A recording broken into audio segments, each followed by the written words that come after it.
Alright, so that's where the oil dipstick goes. And that happens to be where my oil dipstick tube broke off.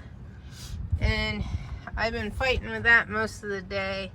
I've gotten the top of the engine pretty well cleaned and prepped to get ready to put the heads back on. I've been kind of delayed in doing some of this stuff between work and things coming up family-wise, and then also just how I've been feeling. So what I had to do, I tried one of those threaded easy outs, one of these guys here, and I could get onto it, and I was just afraid that this was gonna break, because I've had nothing but problems with these. I think I've gotten these to work.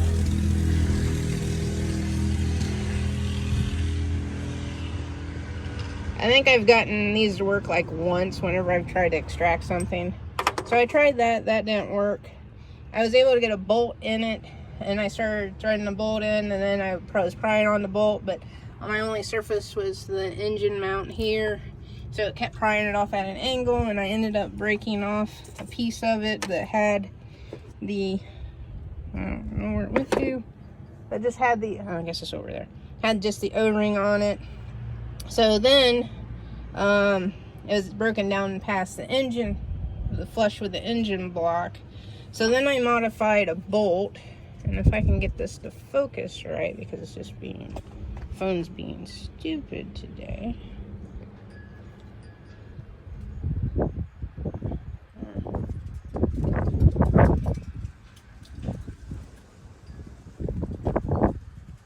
So I modified a bolt that was close in size. Now mind you, these people weren't going by on a mini bike when I started this. So I had to modify a bolt. See if I can get this to actually focus. I don't know why it's not. So I had to modify a bolt.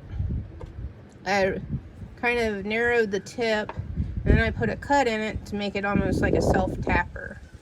And then I took my bolt and I put it down into a socket that was close, where once this started to bite in, I'd be pushing the head of the bolt against this. I had a flat surface against the block to start pulling, so as I was twisting it or tightening it, it was working its way this way. So I knew, I apologize for the wind, because we have like 50-mile-an-hour wind gusts going on right now, but I wanted to get some of this done, because next week the weather's supposed to turn to garbage and get down into the 40s and 50s. So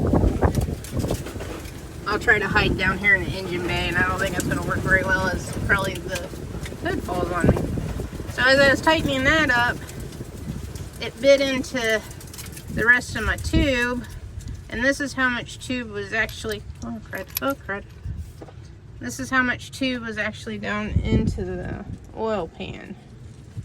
So I was able to get it out by using this bolt and socket. So there's a helpful hint for you. If you got a tube that's broke off and you can't get anything on it, try either the bolt method.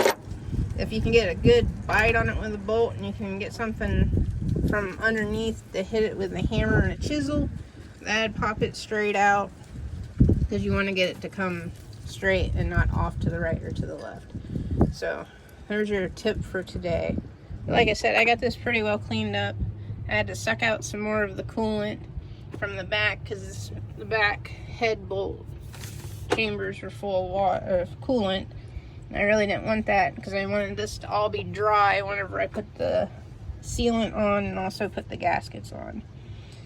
So now that I have that tube out, I can actually do my heads, because that's easy. It's easier to get to it with the heads off. So I think I'm to a stopping point this evening. I might clean this up a little bit more and then finish cleaning what little bit's left tomorrow, and then I'll put the head, I want to get the heads on, the push rods, and get the intake all put on tomorrow. So then that way rest of this I can do no matter what the weather is, but my engine is sealed up. So yeah, that's my next steps. So until next time, keep on wrenching.